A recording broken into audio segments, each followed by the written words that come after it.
ಒಂದು ಸಣ್ಣ ಹಳ್ಳಿಯಲ್ಲಿ ಬಡ ಅಮ್ಮ ಮತ್ತು ಅವಳ ಚಿಕ್ಕ ಮಗ ವಾಸಿಸುತ್ತಿದ್ದರು. ಒಂದು ದಿನ ಮನೆಯಲ್ಲೇ ಅನ್ನವೂ ಇರಲಿಲ್ಲ.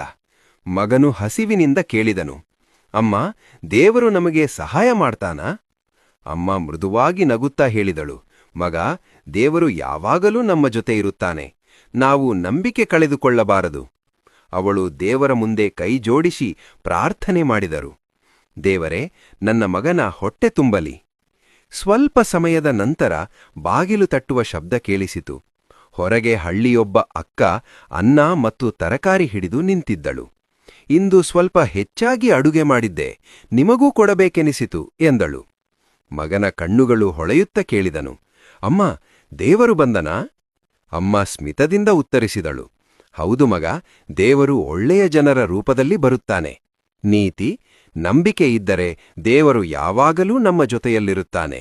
ನಮಸ್ತೆ.